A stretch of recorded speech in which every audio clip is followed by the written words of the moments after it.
Hi Indians. British వాళ్ళు మన దేశంలో వాడిన అత్యంత ప్రమాదకరమైన ఆయుధము డివైడ్ అండ్ రూల్ పాలసీ. ప్రజలను మతం పేరుతో విడగొట్టి వాళ్ళ మధ్య అనుమానాలు, ద్వేషాలను పెంచి తమ రాజకీయ ప్రయోజనాలు సాధించడము ఈ పాలసీ యొక్క ముఖ్య ఉద్దేశం. బాధాకరమైన విషయం ఏంటి అంటే, ఇప్పటికీ ఈ రాజకీయ విధానాన్ని కొన్ని మతతత్వ రాజకీయ పార్టీలైతే కొనసాగిస్తున్నట్లు చాలామందికి అనిపిస్తూ ఉంది.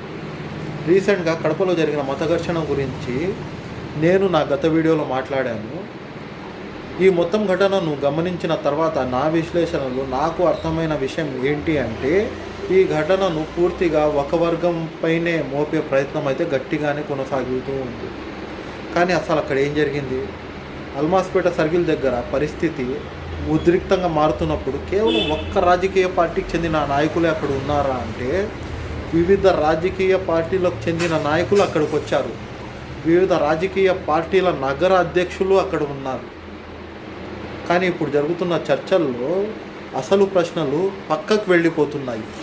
ఈ గొడవ ఎందుకు మొదలయ్యింది, ఎవరు పరిస్థితిని రెచ్చగొట్టారు అనే విషయాల కంటే ఎలా ఒక్క వర్గాన్ని పూర్తిగా తప్పు పట్టాలి అన్న దిశగా చర్చ వెళ్ళిపోతుంది. ముఖ్యంగా ఈ మొత్తం వ్యవహారంలో ఈ మత ఘర్షణను ఒక్క రాజకీయ పార్టీ పైన, ప్రత్యేకంగా చెప్పాలంటే వైఎస్ఆర్ కాంగ్రెస్ పార్టీ పైన రుద్దటానికైతే చాలా గట్టిగా ప్రయత్నం జరుగుతూ ఉంది.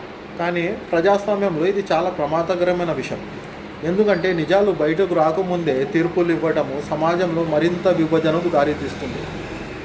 ఇక్కడ ఇంకో ముఖ్యమైన విషయం ఏంటి అంటే, ఒక ఘర్షణ రెండు వర్గాల మధ్య జరిగితే చట్టం కూడా రెండు వర్గాల పైన సమానంగా పనిచేయాలి. ఎవరు తప్పు చేసినా చర్యలు ఉండాలి. ఎవరు చట్టాన్ని చేతిలోకి తీసుకున్న కేసులు అయితే నమోదు చేయాలి. కానీ ఒక వర్గంపై కఠిన చర్యలు తీసుకొని కేసులు పెట్టి ఇంకో వర్గం వారిని మందలించి పంపించారనే భావన ప్రజల్లోకి వెళ్తే అది న్యాయం పట్ల అనుమానం పెంచుతుంది. చట్టం అందరికీ సమానమా అనే ప్రశ్న మొదలవుతుంది. నేను ఇక్కడ ఎవరు తప్పు చేసినా సమర్థించడం లేదండి. హింస ఎవరు చేసినా హింసే. మతం పేరుతో ద్వేషాన్ని వ్యాప్తి చేయటం కూడా తప్పే. కానీ న్యాయం అనేది కేవలం ఒక్కవైపు మాత్రమే ఉండకూడదు కదా. హిందువైనా ముస్లిం అయినా చివరికి అందరూ ఈ దేశ ప్రజలే. సాధారణ ప్రజలకు కావాల్సింది ప్రశాంతమైన జీవితము, భద్రత, పరస్పర గౌరవం అండి. సో మన మాటలు సమాజాన్ని విభజించకూడదు. మన మాటలు ప్రజలను దగ్గర చేయాలి. So this is the light of truth India. ఇది నిజాన్ని భయపడకుండా చెప్పే వేదిక.